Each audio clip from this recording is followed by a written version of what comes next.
What's going on, everybody? Welcome to another episode of the main course here on Red Shirts Remastered.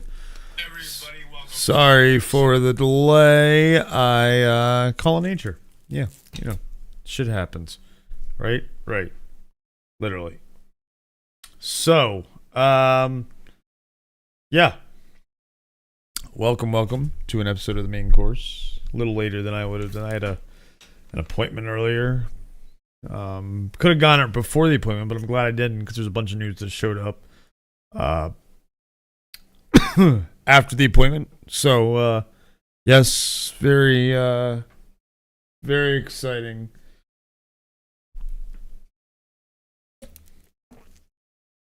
News and some okay news and some fluff news. We like do a little bit of everything here.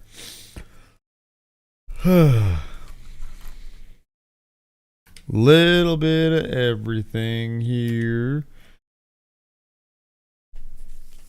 Grogu. What about Grogu? Grogu happens. Grogu.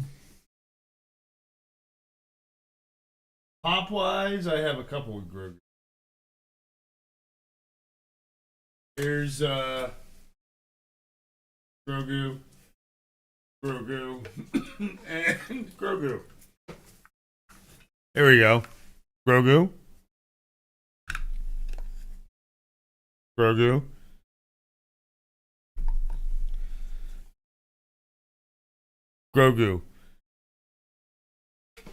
And Frodo. Hi, Frodo.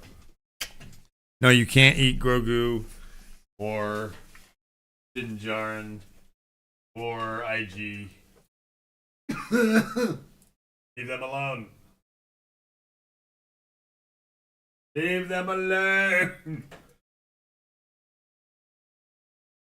Yeah, it's a big one, isn't it? That's what she said. Hey-o! So we got a lot of nom-noms to talk about. To the point where Spencer said to me, he was looking at my agenda and said, what did he say? Holy.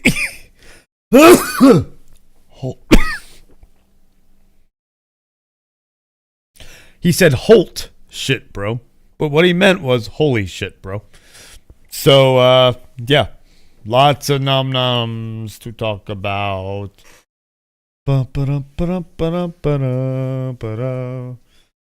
Alright, so, where should we start? Let's start with you. Yes, you. Damn. This is very interesting. This broke today. Holes, the TV series pilot, is being picked up by Disney Plus. So what's interesting to me is it's saying the pilot is being picked up okay. The series is being picked up to pilot by Disney Plus. It's really interesting these days how pilots work because you give them like a short run on a streaming service. You don't do pilot episodes anymore, really. You do pilot seasons. What's up, Castro? Better be the OG cast. Yeah, I'm alive. Yeah, I didn't fall in. Better be how are you gonna have the OG cast? They're all too old. You really want Shia LaBeouf in this? I mean, sure, I thought about it when I first saw the story, but I mean, no. New cast, obviously, better be the OG cast. I mean, sure, maybe have Sigourney Weaver in it. It was William H. Macy, Cannibal Animal, Shia LaBeouf. Jesus, I forget who else was in it adult wise. Like some of the adults could come back, or you could have some of the kids as adults come back and as whatchamacallit, as adults at the camp And this could be a good series because you have kids come and go from the work camp. You do. So let's see if there's anything interesting in the story. Drew Goddard said that I saw something that said that he talked to his sister. Oh, my mom. Here it is. My mom's been a school teacher for her whole life, and as such, she served as a de facto book scout for Goddard Textiles. Goddard said in an interview with Variety, she always knows what the kids are into long before everyone else does. Holes was the first book she suggested to me. This was back in the late 90s, and she was positive it was going to be a phenomenon. It feels good to bring it full circle for Mrs. Goddard and her 6th grade class. Yep. So it starred Shia LaBeouf, Sigourney Weaver, John Voight. That's right. That's who was in it. Patricia Arquette. Eartha Kitt was also in it. Wow. I don't remember her in it really, but okay. So yeah. 22 years later, and we get an announcement for a TV show for it. Besides critically acclaimed ABC series Lodge 49, Mannequin's past TV credits include Katie Keene, The Mindy Project, Anne with an E. Fang, meanwhile, has worked on critically acclaimed shows like Yellow Jackets, Foundation, The Haunting of Hill House, Lock and Key. So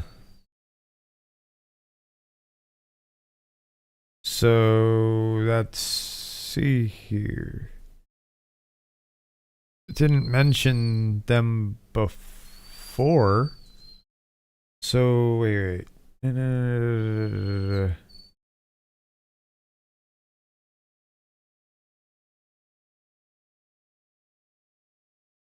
So they're just bringing up Mankin and Fang here. Where did they bring them up beforehand?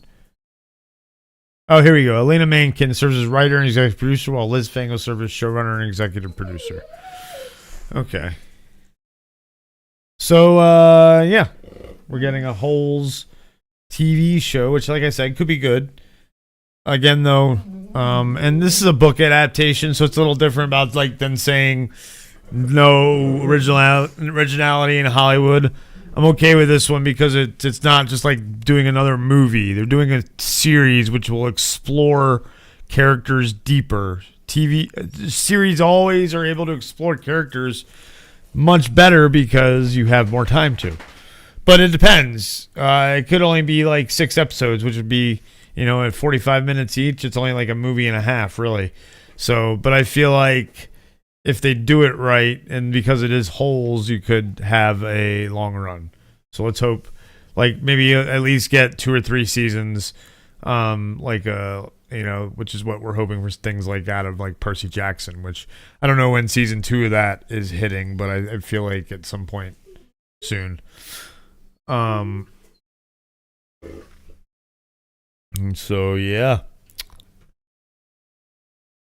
Let's go to the next thing, which is gonna probably make everybody happy, actually. Will Smith won't star in the next Matrix movie, despite cryptic teaser post. So yeah, insiders tell The Hollywood Reporter that he is not going to be a part of it. We know that, again, yesterday we talked about this. He took Wild Wild West instead of that, which is fine, and Keanu Reeves was perfect for The Matrix. I don't know if I can see Will Smith in The Matrix. Here's the post again. And it's a nothing burger. Great, Will Smith. Way to create some stirring over on the internet, I guess. Maybe he was watching The Matrix and that's why he posted it. Maybe he was watching The Matrix with his girlfriend or something. I don't know.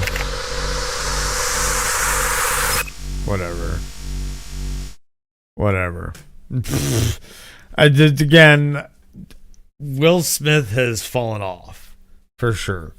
He's not the actor he used to be. He should retire. He started at a really young age, man. Just retire. You got the money. You don't have the acclaim anymore. I can't think of a movie of his that's been good, that's been recent. If anybody can think of one, let me know. Don't punch. He slapped him, to be fair. But again, yeah, it's not even to do with that. It's to do with his movies having. Before that, even his movies haven't been great. You know, before he slapped Chris Rock, his movies were not great anymore. He needs to retire. It's like an aging athlete when you know they're past their prime. It's time to retire. And well, that's the thing too. He's not like he's doing anything. He's not rapping. He's not acting. What the fuck's he doing? Why is he posting shit like this? But again, maybe he was watching The Matrix. That's my guess. That'd be my guess now, is that he was watching The Matrix. But who knows? We'll probably never know unless someone asks him straight up about it. Shark Tale is best Will Smith movie. No, there's a lot of good Will Smith movies from the 90s and the early 2000s. King Richard was the last, okay, when he played the Williams sisters. He played Richard Williams. And a sports movie, and I didn't watch it. It tells you something. I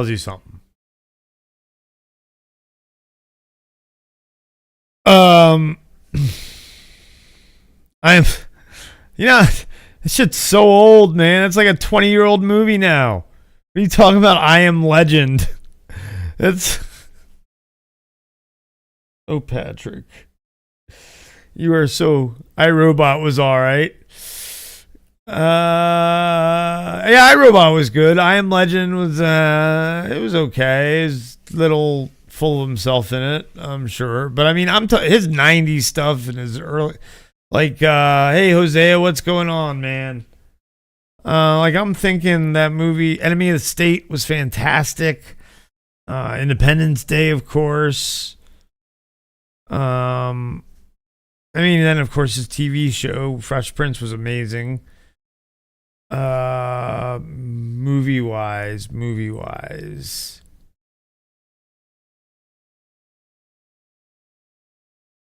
which had Men in Black, which had Shia. Which movie had Shia in it that I mentioned? I don't remember. Wild Wild West was fun. Which movie had Shia in it that I mentioned? Enemy of the State? No. Men in Black. Yep, Men in Black. Of course. iRobot, that's right. Oh yeah. He was the kid. He was his friend who was the kid. Yeah. Lots of good Will Smith movies from the 90s and early 2000s. Wild West is all right until the giant spiders showed up. That's fucking great. Hey man, Kenneth Branagh is fucking a fantastic actor. He should never have been overshadowed by a giant robot spider. That is true. He should have let him do some fucking villainous shit, not drive a fucking giant robot spider. But hey, it's a Western movie. That was a bad. We could Wild Wild West. James West, Desperado, Rough Rider. No, you don't want none of this. Six gun of this, brother, run of this. Buffalo Soldier, look, it's like I told you. What are you doing, Bobo? Okay. The dogs are being the dogs. Was that the spider that Nicolas Cage Superman got replaced by? Oh, boy. Oh, boy. Yeah, bars. Right, Hosea, because I can rap for the best of them. For shizzle. Right, Bobo? Come here, Bobo. Come here. Come on. Get up here. Come on. Up. Come on, there you go. Come here. There we go. Bodie Bo. I learned that from a Chinaman.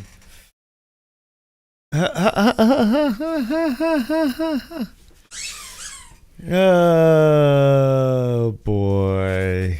Look at Wild Wild West. Look at Wild Wild West. You know what's the Wild West right now? Streaming TV though. Disney to merge Hulu Plus Live TV with Fubo, taking on YouTube TV and ending whatever is the Venu lawsuit. So the deal will create a streaming multi-channel video service that is only second only to YouTube in scale, while potentially allowing the Venu service to move forward. Anybody know what the Venu service is? If not, we'll probably learn about it right now. Working at the car wash, baby. Oh wait, we can get dinged for that. You know what we can't get dinged for though? Excuse me. I'm singing in the rain, just singing in the rain. What a glorious... Bodie, get the fuck down!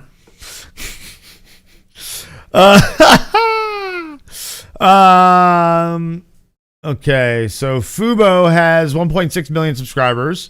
Hulu Live TV has 4.6, giving a total of 6.2. And YouTube TV has 8 million, including me.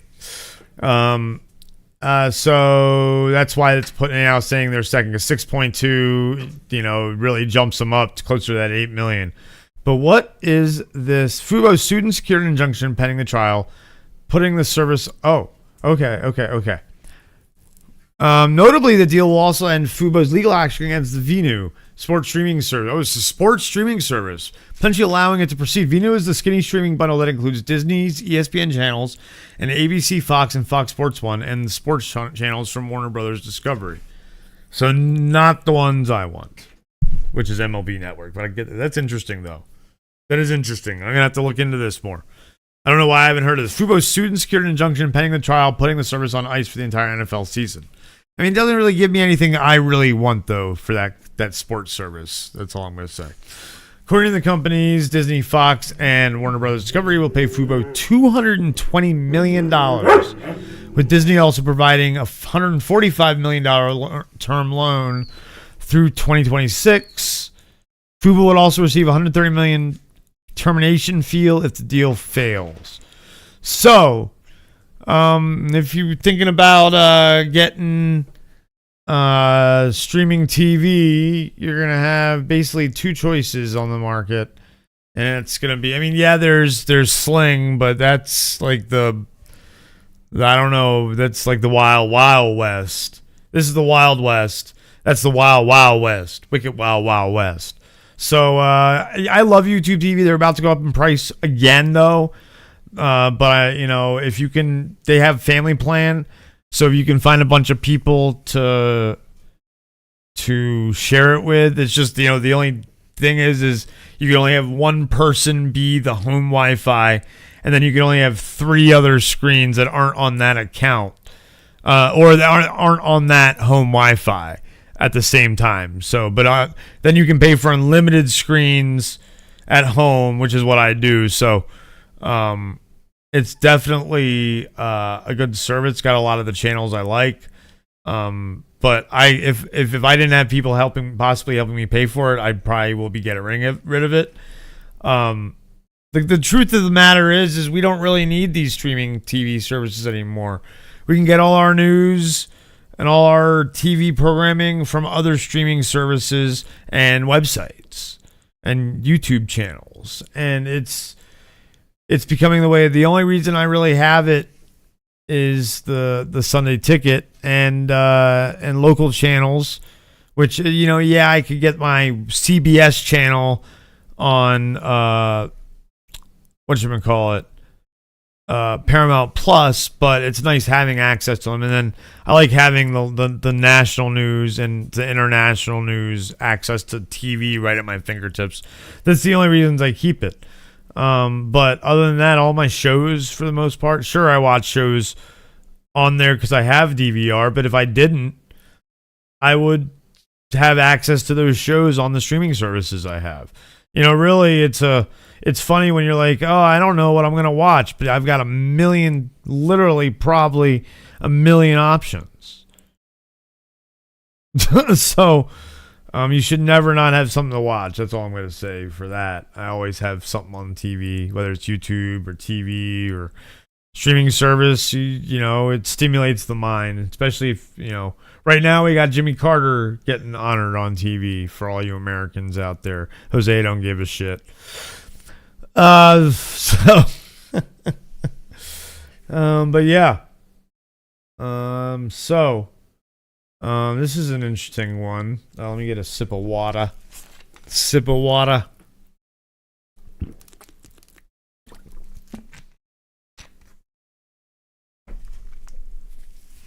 A new documentary spotlights one of video games' what-if moments. What is that what-if moment? Ba-bam! Documentary on never made George A. Romero Resident Evil movie gets first trailer. I think I might react to this. Just a year after the success of Capcom's Resident Evil video game, a live-action film was already being discussed, with horror icon George A. Romero helming the project. However, Romero's script was inevitably rejected by producer Bernd Eichner and Capcom producer Yoshiki Okamoto. A new documentary out today shines a light on the early stages of Romero's vision in the aptly titled George A. Romero's Resident Evil. The movie is an investigative documentary that dives deep into one of Hollywood's most intriguing what could have been stories. What if George Romero directed a Resident Evil movie? So here's the video. Let's see here. How long is it? Minute 41. We're going to do it once the dog stops being the dog. Another movie that is supposedly still getting made. It's going to be a horror movie based on a video game is Until Dawn. And at CES, we got a little bit of an Until Dawn update. Now, Until Dawn's a game I tried to play when I owned a PlayStation, and I could try again on PC. Probably be a lot better with mouse and keyboard now that I think about it. But the controls on controller, I wasn't a fan of the camera angles and everything. But I can dig an Until Dawn movie. I'm wondering if are they bringing back the actual cast from the game, because they are, you know, although I guess they couldn't because it wasn't Ellen Page in that game, and now she is he and is Elliot Page. So I wonder, you know, rewrite it for Elliot Page rather than Ellen Page, or that was a different one. I don't remember. I know Rami Malek, I believe, was in Until Dawn. So get him in there. Love me some Rami Malek. Until yawn, says Spencer. Yeah. You know, I mean, we don't know. But, oh my gosh, Frodo! Until Dawn. Oh, Hayden Panettiere. That's right. Oh, Brett Dalton as well. Look at that, Matthew. Brett Dalton was in it as well. And Megan Martin. So I might have to look at this on PC and add it to my wish list. And a remake was released. I'll check out the remake that came out, and the game might hint at Until Dawn 2, apparently, at the ending. So I thought there were multiple endings, but whatever. So interesting. It's a new story, though. More interesting since it's not a direct adaptation, but we'll have links to the game. Okay. Yeah. Well, I'm wondering, again, the cast. There's no talk on the cast. Maybe they haven't even started casting it yet. We then built Sandberg took the essence of what makes the game great and selected elements we think are the most important to the fans and paid homage to it in the right way. We then built out Until Dawn's universe using the core premise of a group of friends who encounter a variety of terrifying threats to tell a new story that is truly visceral and horrifying. Okay. So yeah. Says it comes out in April, so they must have the cast. So April 25th. Yeah. Here we go. Oh, here's Stormare. I don't know who any of these actors are. They got a whole bunch of, so that worries me a little bit. At least some bad video game adaptations have good cast. But maybe this will be better that it doesn't have doesn't have like big known actors. Maybe that'll be better. We'll see. We'll see. Okay. Dog is calm. So let's get ready. Shall I react to this Resident Evil documentary trailer, or shall we just watch it? What say you, chat? What say you? It's a documentary. Remember that.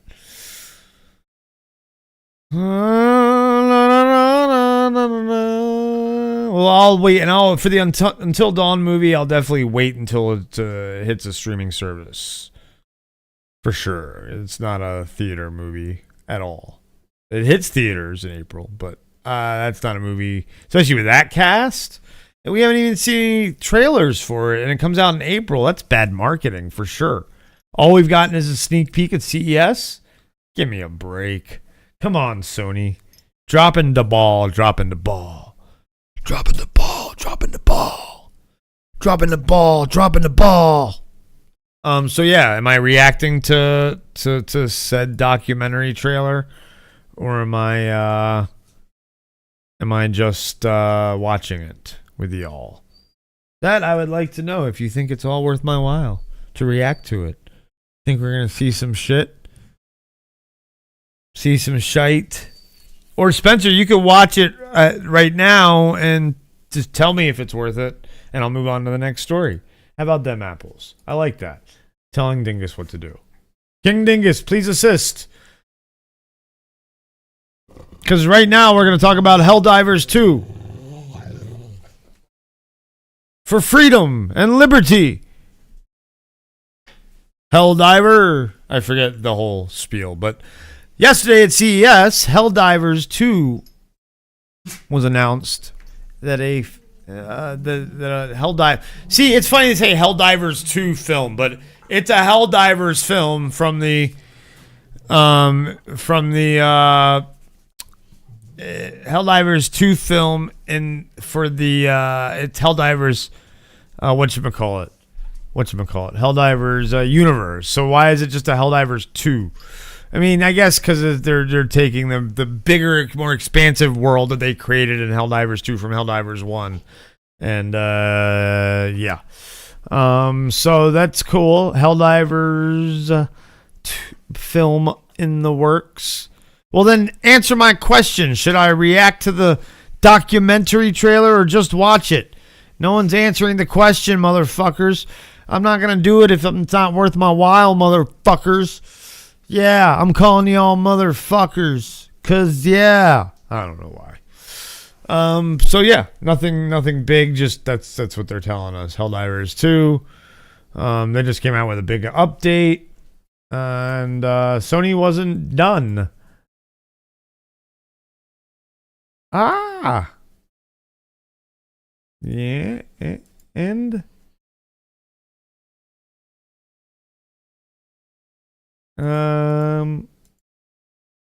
where the hell? God dang it. Why do I not have the... Where did the... Oh, down here. Hold on. There it is. Bam! That.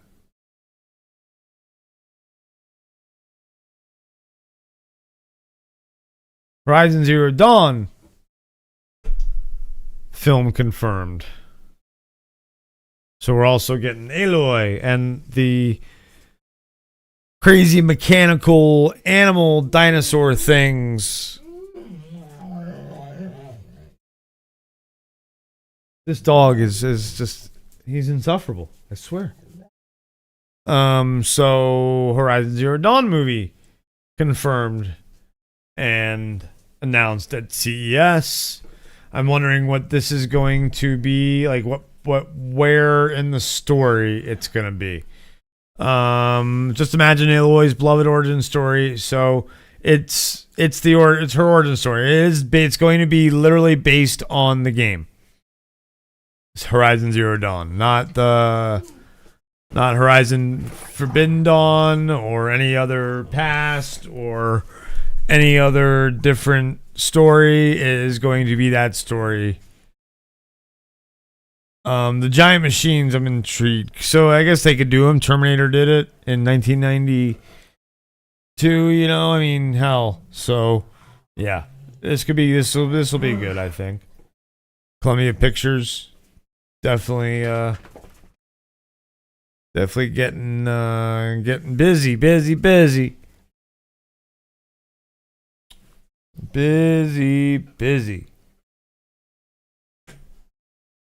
Well, Matthew, I know you're gonna say sure. I want other people to you're gonna watch everything we put out, Matthew. Doesn't matter. I gotta deal with these dogs for a second. Be right back. Let me put this mofo outside. You wanna go with him? Yeah?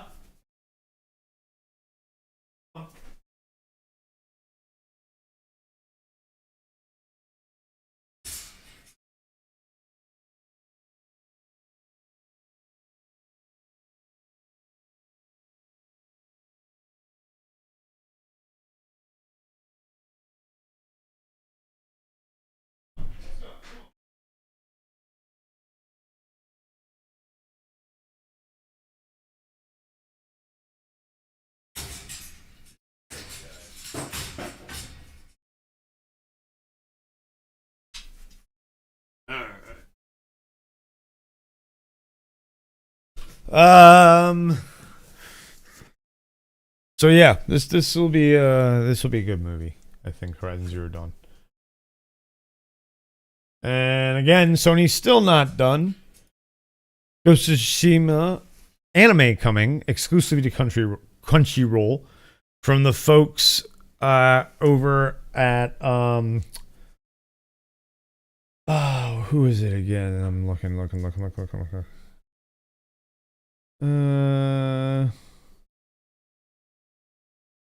Sucker Punch, that's right. Is the studio for the game. And the people that are doing, I don't remember the name of the anime studio. Why it's not in this article is beyond me. But they did a episode in Star Wars Visions. So, The Duel, which is a great one. A great episode. Yeah, I don't know why the name of the studio for the anime is not in this article. It's really odd. So that's very odd.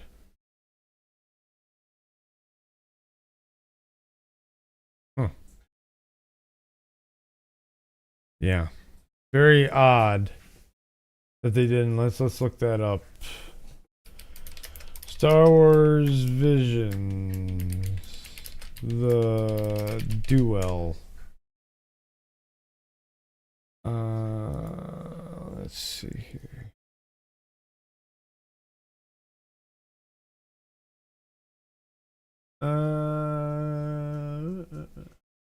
Kamikaze Duga.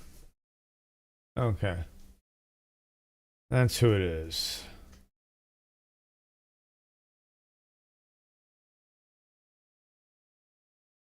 Kamikaze Dugo. So yeah. No,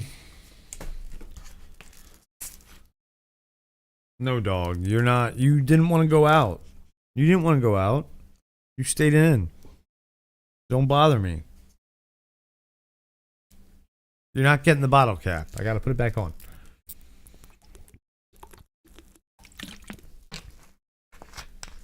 So, more Sony news. A show I still haven't watched, Last of Us Season 1, but Season 2 teaser confirms an April premiere. Shows new characters. And hey! Get. Stop that. And so if you're excited for that, you got it. It's coming in April.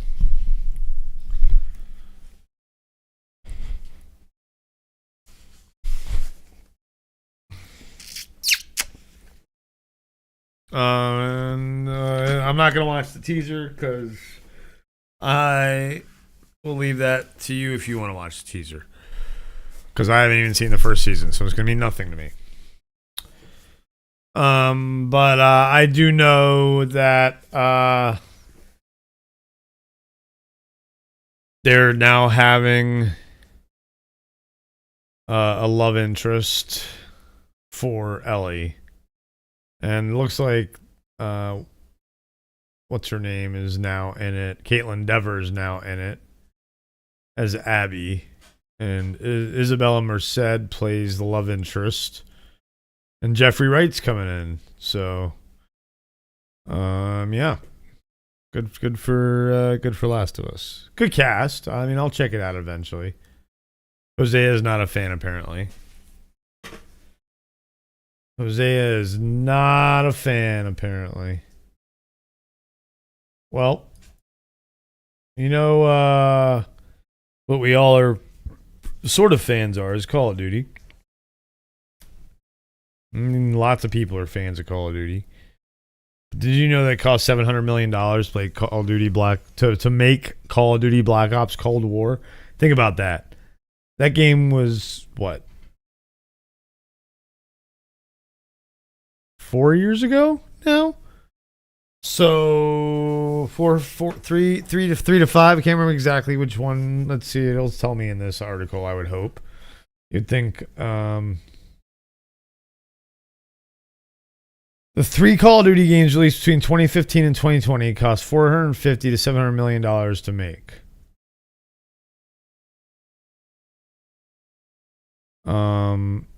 So Cold War was 2020. Okay, so yeah, it's been like 4 years since the game came out. Yeah. Yeah, Cold War cost, and that was, think about that. That was right before the pandemic. So,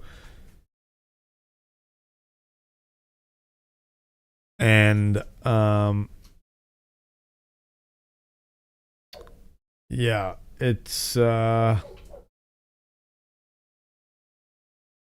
that's over twice as much as Infinity Ward's estimated budget. Right? Right? Like how much they're worth, you mean? Yeah. Yeah. Their estimated value. It's crazy. But that's because a lot of the money goes to Activision. But a lot of its marketing is not manpower, I guess. Because you think about all the marketing that goes into Call of Duty. The life cycle of a Call of Duty game is so long. So it says development budget, but it got to include marketing as well. It really does. It's like a movie, you know? So think about it. If it's $700 million, did the game cost about $350 million to make, and then $350 million in marketing? Double the budget, right? But then you think about how much money it made. Did it even make $700 million to make it back? I don't think it did. I mean, video games don't make that much like movies do. I don't understand it. I guess because there's not as it technically is a niche corner of the market. I guess gamers. It's more widely spread now than it used to be, but in 2020 as well, though, you would think that the sales were higher because it was a pandemic. The game came out in the fall. I don't know though. I don't know.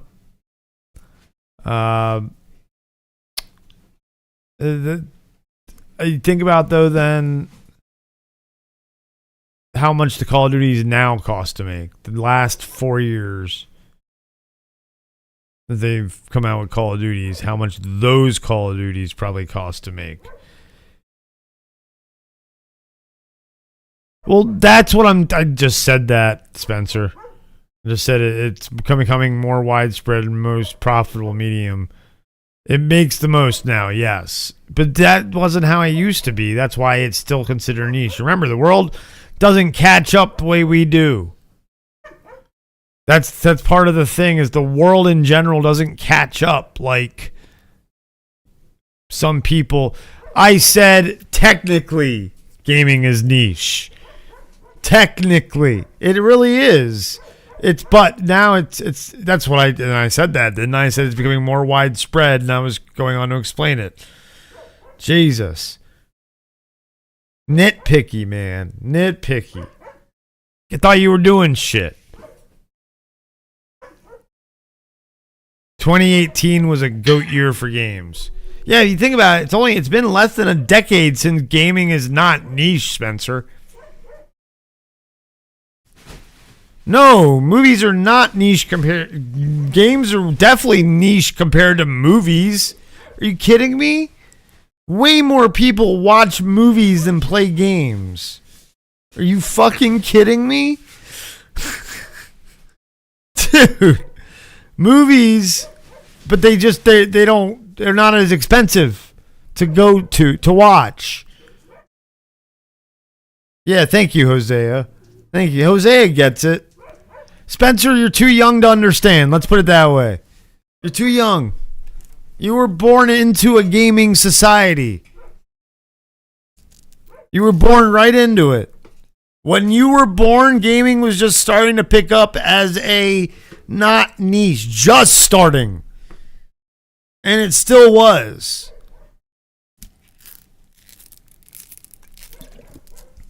There you go, Matthew. Good way to put it. There are genres of movies that are niche, but not movies in general. Absolutely. You have to. Don't act like you're not young, motherfucker. You just became legal to drink, motherfucker, in the United States. You've been legal to drink in Europe for years. Absolutely, you can use age, because, dude, things are built on time for that. That's what we're talking about, culture and society. We're not talking about age is just a number because we're dating. People are dating. We're talking about fucking society and the advancement and how it's changed and evolved. Absolutely, I'm going to talk about your age. You were born in the 21st century, motherfucker. It's just like these new kids that they're talking about. Hold on, let's talk about this. This new generation, they're now saying, Generation Beta. Jesus Christ, Spencer. Now you're getting all bent out of shape because I'm calling you young. Wow. Your age is your age, man. You just started busting nuts. Oh, damn. Oh, damn. But look, it's like Generation Beta, which is this new generation they're now labeling for kids 2020 born in 2025 and forward, are never going to know a world that does not have AI. They're not. AI 2024, AI blew up. And look how much we're using it now. So you have to talk about not the generational gap, but how the society has changed. Gaming was niche. Movies have never been niche. Ever. Gaming was. It's a fact. And just like movies now, gaming is not really niche, but there are genres of gaming that are niche. Like Call of Duty. Call of Duty is like one of the only games that's not niche, probably. Because everybody plays, doesn't matter. Grand Theft Auto 5. Think of the games that like the general public buys, even if they don't game. You know? Other than that, gaming is niche.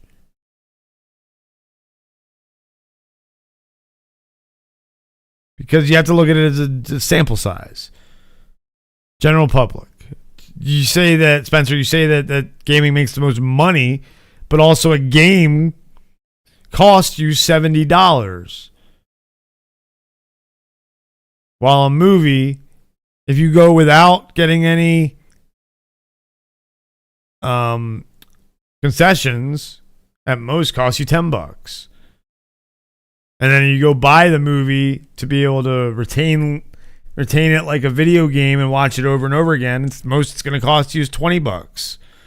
And we're different because we buy all the little niche indie games that people, not the general public, buys.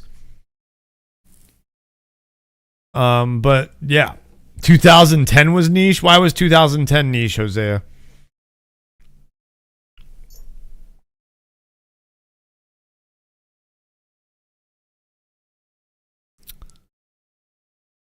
So I feel like there's a story here, Hosea, why 2010 was niche. Why I was so confused. But anyway, let's talk about Game Pass. Spencer, Diablo is coming to Game Pass, like we talked about. It's interesting. It's coming to PC. Oh, niche for gaming. Why was 2010 niche for gaming? To enlighten me, Isaiah. You're very specific with this. These are the games that are now coming to Game Pass.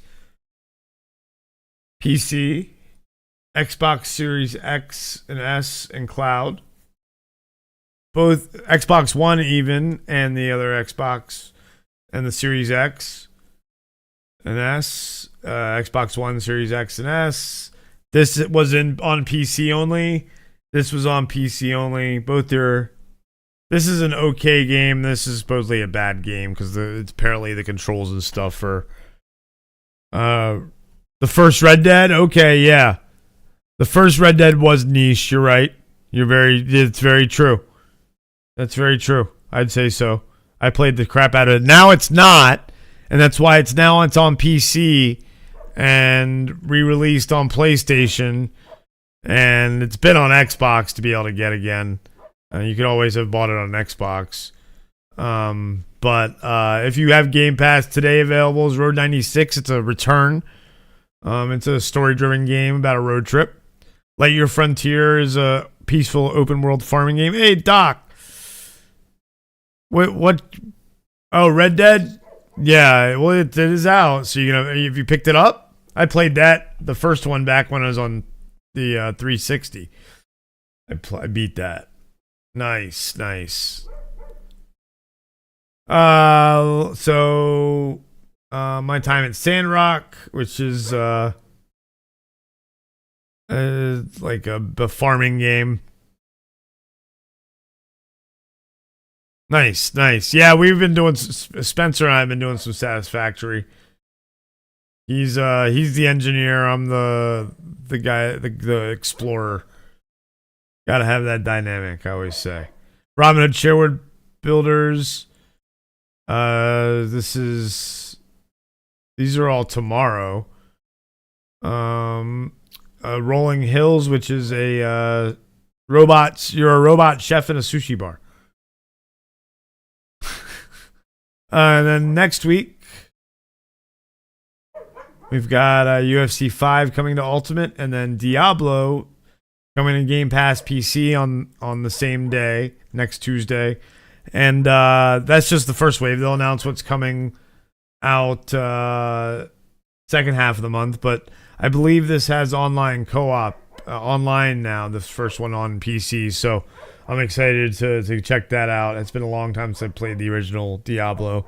So good lineup for January. Nothing blowing your mind, but Diablo 1, definitely a good one. Definitely a good one. So, let's see here. Well, PS Plus has Suicide Squad Kill Justice League. I might need an Xbox this year, I think.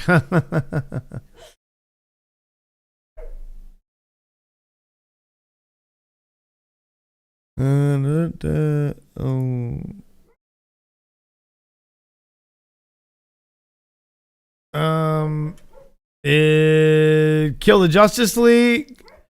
I own it. I bought it on PC. It's not great. It's fun. It's lots of fun. I need to play more of it. Deathstroke, the last season just came out, everything. I have I have to go play, like, I have to use my battle pass token that I got with it. It wasn't successful, no. But it definitely is fun. I like it a lot. And it's crossplay. So it's got a good gameplay loop. I like the gameplay loop. Yeah, it's much better than Avengers. The world is better. The characters are built better. You don't have like all the superpowers and stuff for some of the characters. Like it's Boomerang, Harley Quinn, Deadshot, and King Shark.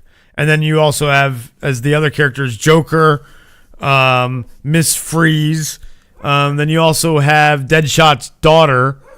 And then now Deathstroke, which is the one I want to go back and play to get.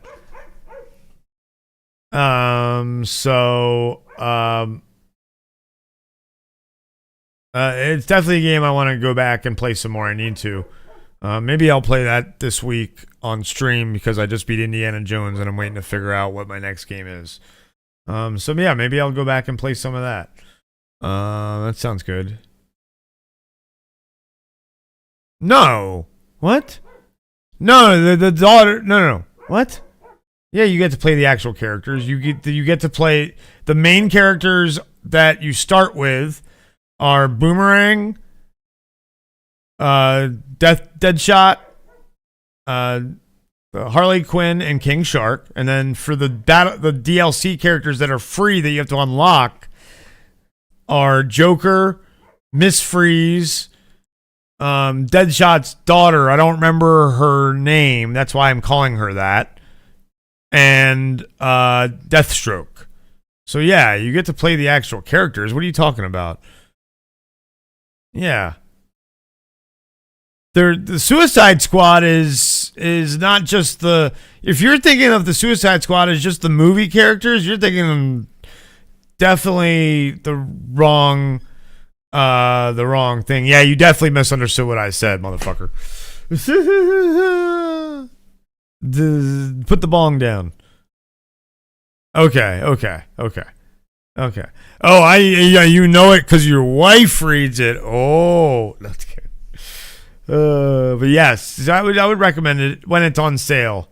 Like, get it cheap on sale, and it'll definitely be worth it. I've got it on Steam, and then I got it for free on Epic through Amazon when it was free on Amazon 1 month. But again, it's a game I might go back and play for sure. I need to play some more of it. There's other maps and stuff that I haven't even seen yet that they've added because there's no more support for it. That's the thing. They've canceled support. Last patch will be this month, I believe. And it's going to be a dead game. Like Anthem, kind of, where you can beat it and get everything. But it's a dead game. A Sinister Six game would be awesome. That would be a cool one. A Sinister Six game would be fantastic for sure. I don't know if we'll get that. I think that might be what the Spider-Man games are leading up to, kind of, is to fight the Sinister Six, though. I think actually you do a little bit. I can't remember the first one. Yeah, the first one kind of was Sinister Six. I need to play the second one.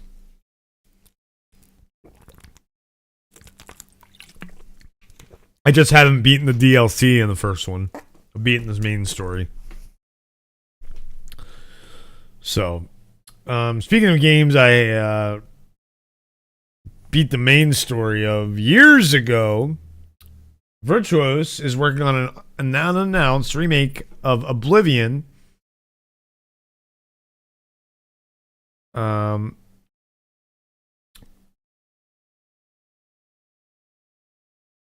Unreal Engine 5. Well, it's an unannounced remake because a developer's LinkedIn profile is real. Virtuos is working on an unannounced remake for current generation consoles using UE5. The information comes from Alexei Moskovchenko's LinkedIn page, who is a technical art director at Virtuos. His description of his current work simply reads: unannounced UE5, PS5, XSX, and PC remake. In December 24, several rumors began to circulate that Virtuos would be developing the Oblivion remake on UE5. So, sounded like we're gonna get to see this at the Dev Direct, next Dev Direct, whenever that is, which is rumored, and has kind of been confirmed that we're gonna get an announcement soon for it by Jez Corden, the editor-in-chief of Windows Central, where he posted on Twix, "You ready for Xbox's next Dev Direct?" Someone said, "Announcement soon, you think?" And he said yes. So looks like we're going to get a Dev Direct for Xbox soon. Check out some new Game Pass games, hopefully. This is for Xbox. This is the Xbox Dev Direct. And so, because Oblivion is Bethesda and owned by Xbox, it would show up at an Xbox Dev Direct, which is Microsoft, which is PC and consoles. So, yeah. Pay attention, damn it. Focus! A lot of stuff happening. It's how do I feel? I'm an Xbox guy. I've been an Xbox guy since the original Xbox. I think Bethesda had gone downhill a little bit, and I think Xbox buying them reinvigorated them. Same with getting those games on Game Pass. I'm telling you, man, it really it's really good. Getting the game on Game, the fan base is better. People definitely have started playing their games more since Microsoft bought them, thanks to Game Pass, and that's given them a lot of love. And they've given games like Fallout 76 that wasn't getting a lot of love, and people had gone back to it and stuff. Yeah. Same with Activision. Look at how reinvigorated Call of Duty has been with Black Ops 6 since it has been acquired by Microsoft. And yeah, I like 76 at first too. Just what I don't like is the lack of quest sharing for the story quests. It's supposed to be a multiplayer game, not a single player game, and a lot of the quests feel like single player games. And anybody, you're in California, I know, Doc, right? So yeah, it looks like those wildfires are crazy in LA right now, and I know that up where you are, you said you're in fire country, and so just be safe, everybody out in California, please. But yeah, so we're gonna get hopefully this remake, which would be cool to see Oblivion and Unreal Engine 5. But I think that this could open the door for more remakes. I would love to see something like Fallout 3 in Unreal Engine 5. I would love that. Definitely would be cool. Definitely would be cool. To see that world redone in beauty, because I'm from that area, so it's like going home for me. So as y'all know, CES 2025 is going on right now, and we're getting lots of graphic card news. DLSS 4 is getting ready to launch for support for 75 games already. Here are the games. I'm surprised games like Fortnite are not on this list, but there's a lot of games on this list. The Finals is on there. Flight Sim, Marvel Rivals is on there, which is awesome. Indiana Jones and the Great Circle. God of War Ragnarok. Star Wars Outlaws, Stalker 2, Star Wars Jedi Survivor. Diablo 4 is a good one on there. Dragon Age. So yeah. DLSS 4, which, let's see if they're saying anything about it. Brand new multi-frame generation, enhanced DLS frame generation, enhanced ray reconstruction, and super resolution. Many are obviously going to wonder what games and apps will support it right out of the box. And also Doom: The Dark Ages, Dune Awakening, and Black State, which haven't released yet. Today, when they release, they will have it. And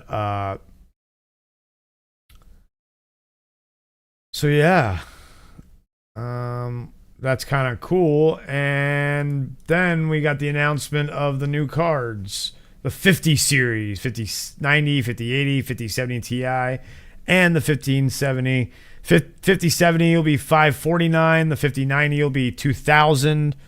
The 5080 $1,000, and the 5070 Ti $749. Yeah, dog, I got Dune Awakening on my wish list. I'm so excited for that. We definitely are excited for that in our group of circle for sure. I love the idea of the story. I like the 5070 will give consumers performance equal to that of the last gen RTX 4090 thanks to AI. So that's pretty cool that because of AI, they're able to make a good card at a lower price. Think about that. That's pretty cool. I got my 4070 Ti for $800, and now a card that's better than mine is only going to be $549. It might be time for an upgrade at that point. Like, do I upgrade my card? Maybe I do. Because, I mean, for $549, that's a great price for a card. When it's cheaper than my card that's not as good as it. So, yeah, I might have to. And then sell the other card and take a little bit of a loss on it, but put what I lose on it back in my bank after what I buy on that. So, yeah, very tempting. Very, very tempting. Very, very tempting. For all you PC people out there, note this. $549 for the 5070, which is just as good as the 4090. In fact, time to record a short.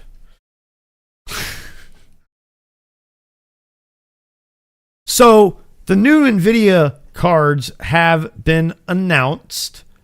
$549 is the cheapest, the RTX 5070, $2,000 the RTX 5090, $1,000 for the 5080, and $750 for the 5070 Ti. I might have to upgrade to the 5070 because they are saying that according to NVIDIA, thanks to AI, the 5070 will have performance equal to the 4090. I've only got a 4070 Ti, and I paid like $800 for it. I might as well upgrade. What the hell? Man, NVIDIA, this is really cool if this is actually true. Give me that new card, motherfuckers. Hell yeah! There. For reals.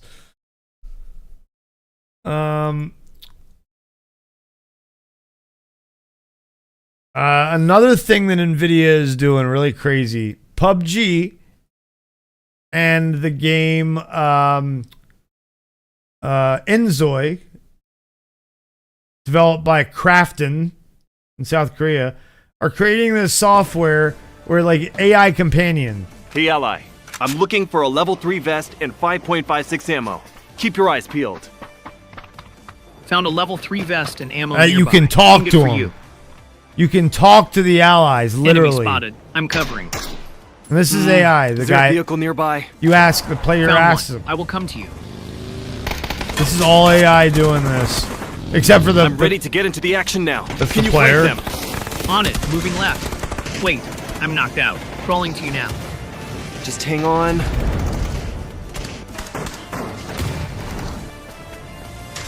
Whew. I couldn't have done it without you. So I know. imagine. I carry for a living. Imagine that technology in all shooters. And then Inzoi is like the Sims game. So that's going to be crazy that you're going to be able to talk to people in the game, like a Sims game, and actually have them do stuff. Let's see if there's anything about Inzoi. It works different in Inzoi, Krafton's The Sims competitor. Here, citizens known as Zoids interact and make choices based on their free will and life experiences in real time. Zoids will follow fashion trends, spread rumors, develop reputations, and more, powered by the SLM. That's freaking silly. That's silly. It does blow my mind, too, how much games have changed since we were kids. Absolutely, Doc. Hell yeah. Hell yeah. It's just nuts. It's just nuts.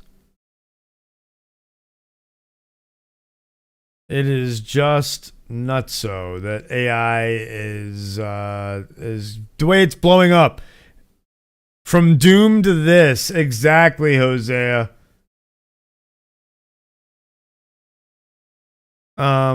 So EA and Ubisoft and Microsoft are investing heavily in AI. I know that. Let's see here. Ubisoft has Neo NPCs. When is March 19th? Oh yeah, no, theirs aren't as good. Here, let's see. If you were to review the video game Cyberpunk 2077, what score out of 10 would you give it? Well, if I had to give it a score, I'd say Cyberpunk 2077 deserves a solid 9/10. A few bugs here and there, but an immersive experience overall. That's right, you heard it. Cyberpunk. Cyberpunk, yeah, that was terrible. That was terrible. Terrible. So this one looks way better. Inzoi is a game I've been kind of excited for. So I'm excited to see what this is all about. And I've never played PUBG, but I might have to check it out when that comes out just to try that out. For sure. Pong to this. Yeah, Pong to this. Right. Now AMD is like, well, man, we got to compete. So we're going to announce a budget card. The 9070 XT, which is going to be from 500 to 600, depending on the card. So this is their answer to the 5070. So yeah. Look, Call of Duty. They're using Call of Duty to advertise it. I enjoyed Cyberpunk 2077. I need to play it again. I have it on Xbox. I need to do another run through. That's another game I need to add to the list of need to go back and finish. I might should do a video series, games I didn't finish, and then go finish them. But then I'd have to edit the video way down. But I might. You never know. I'm getting back into editing. You guys like our videos, so let's go. I appreciate all of you for everything that you guys have. You guys have supported us in the past month. Definitely been awesome. So. Please play God of War one day. I definitely will. Pan Am every time. Oh boy. Let's see here. What's next? Oh yeah, we got Marvel Rivals, Mr. Fantastic, and Sue Storm.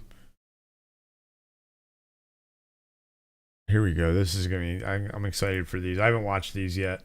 Mr. Fantastic first. Now for something truly fantastic. That was simple. I've got you. Double the Oh, failure. cool. Maximum. Let me return the favor. Wait. Oh, he's bouncing it back. Got it. I'm as strong as Ben. Ah.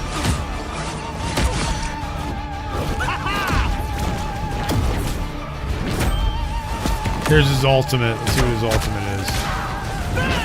Fantastic. Oh, that's kind of cool. I like that ultimate. I don't really use duelists though. Yeah. Success. Well, yeah, this is definitely, it's not, you can't do everything. I wish they did a little more with him, for sure. For sure. Not the character I'm most excited for. The one I'm most excited for, I think, is Thing. the thing, and we won't see what he does till mid-season. But Sue Storm's the other one. I'm a support support tank guy, so I'm excited to see what Sue Storm can do. Next. Oh yeah, she's got like the cloak and dagger. Shit, does she heal? Oh. They'll never see me coming. No. Clear the way. You have no clue how long I've wanted to do that, Namor.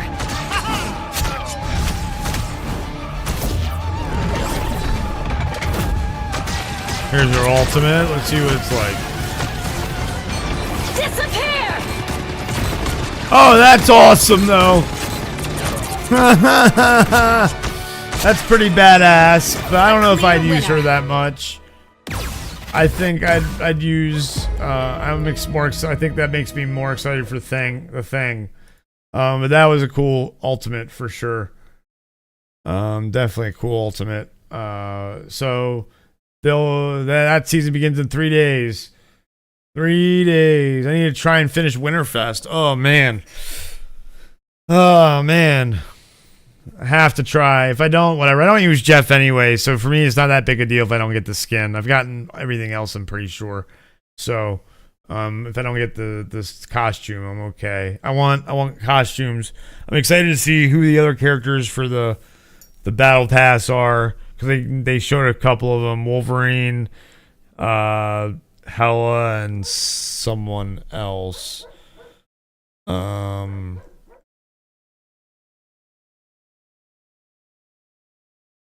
What were they? Scarlet Witch. Oh, Loki. Sorry, Scarlet Witch, Loki, and Wolverine. That's who it was. So yeah. So very excited for them.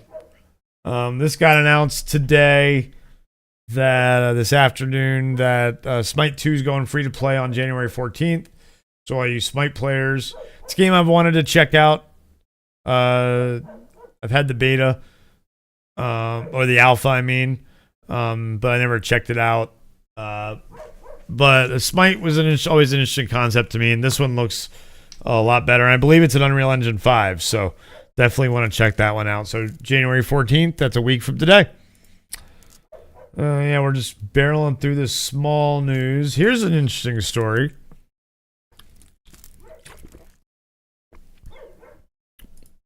SteamOS can now be on third-party devices, not just on the Steam Deck or PCs.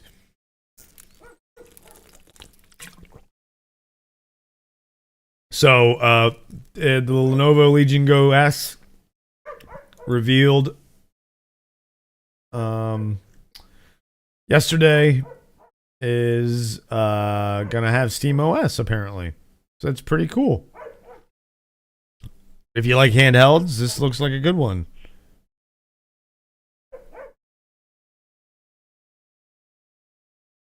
Yeah, I'll do a quick review of it for you. It's I'd say it's. Yeah, we'll do that at the end. Yeah, I'll do that at the end. There's not much more I want to talk about. So yeah, for sure. This is, like I said, it's gonna be a shorter episode.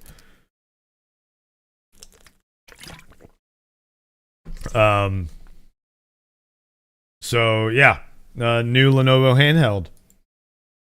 Let's just keep moving. Apparently, Microsoft wants you to use Bing so badly that it's using deceptive tactics to transform the search engine into an imitation of Google. Google responds to this. Let's see here.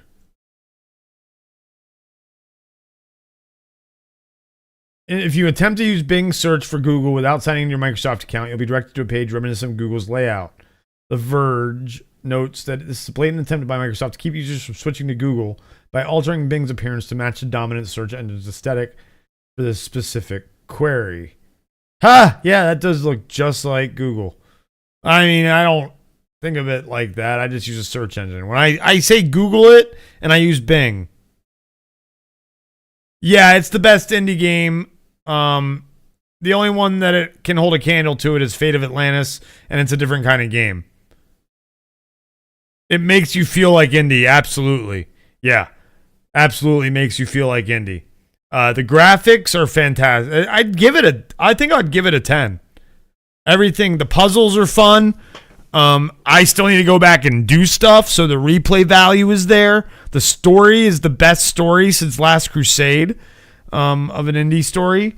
I think the Fate of Atlantis story is good, but this is a better story. The voice acting is incredible. Troy Baker as Indy is amazing. He's so good. Even Harrison Ford is like, wow. So yeah, definitely recommend playing Indy. Play it. 100% play it.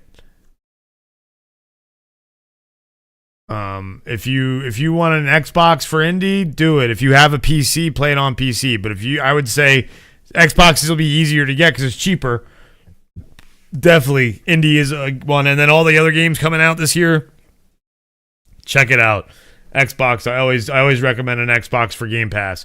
Or if you have a TV that can and good enough internet and a TV that has streaming on it, you can do Game Pass streaming. So if you have a Samsung TV that's 2021 or later, then you can. So yeah.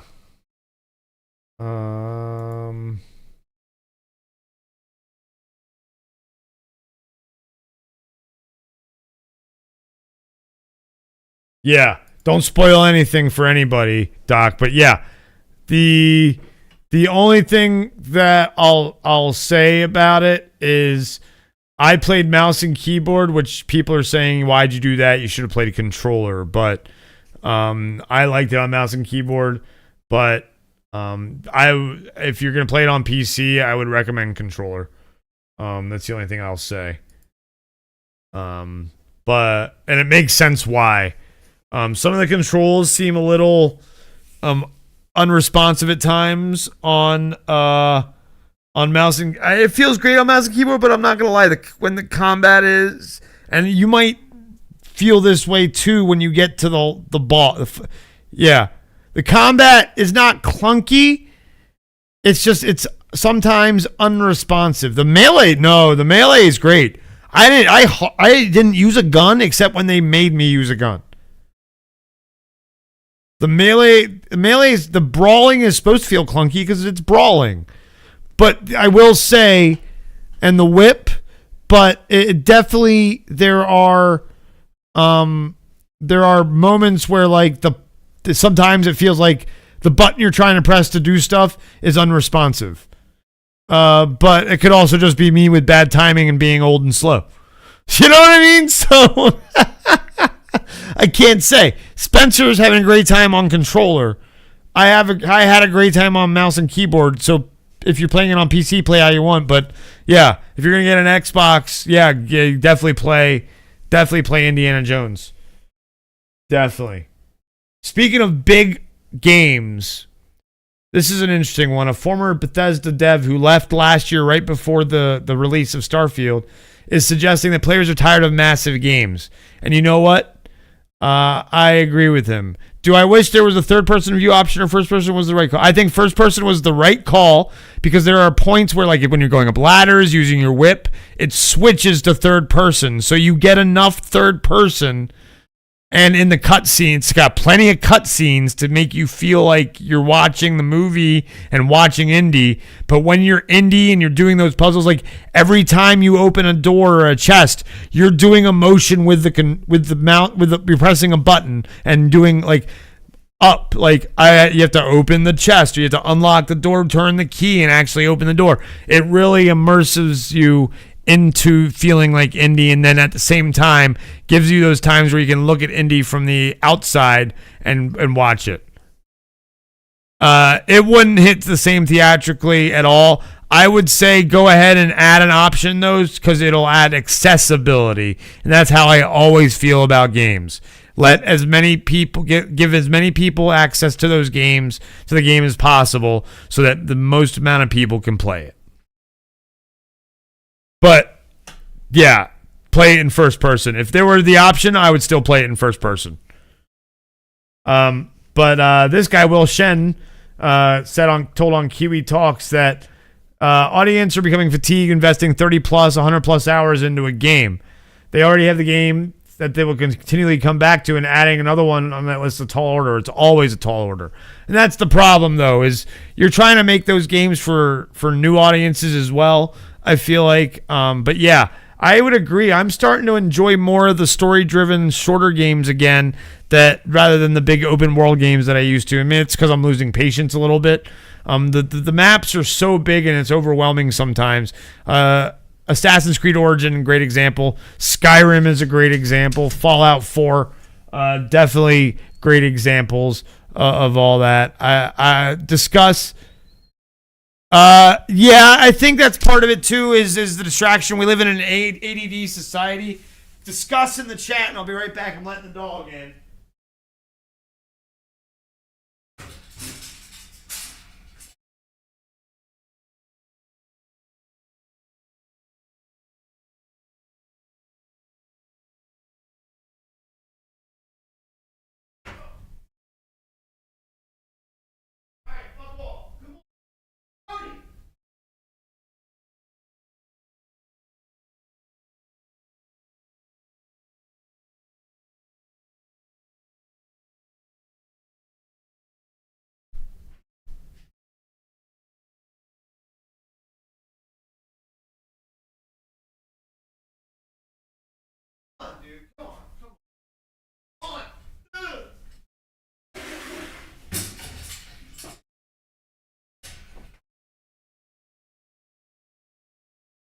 So yeah, again, I think you're right. Assassin's Creed Valhalla, yeah, definitely too big. Yeah, if there are reasons to explore and do side quests, I'll spend time in a game. Yes, but sometimes you don't know if those reasons are pointless or not, right? I mean, I'm looking at you, Ubisoft. Yeah, AC Valhalla. Yeah, that's true. Like, Indiana Jones is a big game, and I'm going to go back and explore and do all the stuff. And most of the side quests are not pointless. They feed into the story. They feed into the game. And that's the good thing about them. So yeah. And he didn't come in, so he can go to hell. I'll let him in after I'm done, because I'm almost done, guys. Bigger isn't. Here, we're just gonna leave this up on the screen while I go yell at this dog again. And out of context. Out of context. Out of context.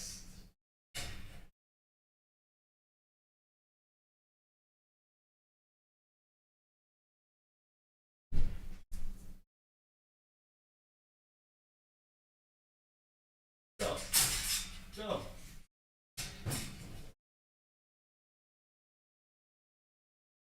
Okay.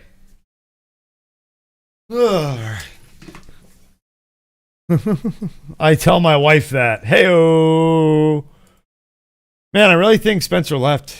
I think he got his balls hurt. That he only has 21-year-old balls. I gotta bust them. Black guys are so lucky. LOL. Jesus, Hosea. Oh boy. Speaking of no, I don't have a segue for this one. GameStop is silently shutting more US stores. In 2020, since 2020, GameStop has shut down more than 1,000 stores. It's doing it quietly though. In December, GameStop shut down 300 stores across North America. It also, Game Informer ended. And on Reddit, several posts of service over the last few days from disgruntled employees being let go from GameStop. It was reported that the company has done little to appease the employee base, refusing to offer even a token statement about the slew of store closures across the nation. Yeah, and collectibles is a big thing with them now. They don't really do a ton of game sales because everyone buys digital. In a report, PSLS confirmed that employees are being offered severance packages and transfers, but the former is only open to full-time employees like managers. If you're a part-time GameStop employee, it's a transfer or bust. Given the way the company's going, there won't be many stores left to transfer soon, too. Yeah, this is sad. I worked at GameStop for a couple of years, and it's sad that it's going this way. I'm sure the one in my town will close soon because they probably don't get a ton of business. It's just the way the world's moving. Gotta keep up with the times. Gotta keep up with the times. So, yeah. Well, what we're gonna do. Yeah, it is sad to see physical media go, but again, that's the way the world's working. That's the way the world is going.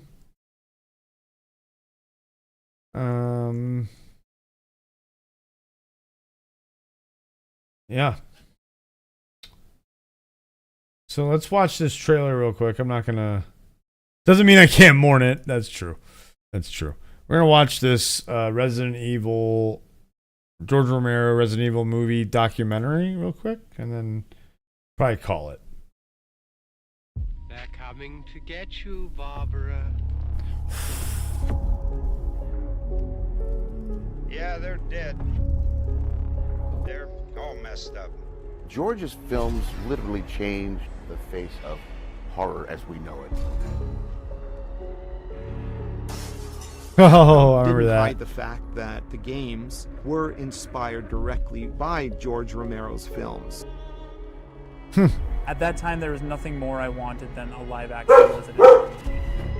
George is making Resident Evil. And then suddenly, the plug was pulled on this.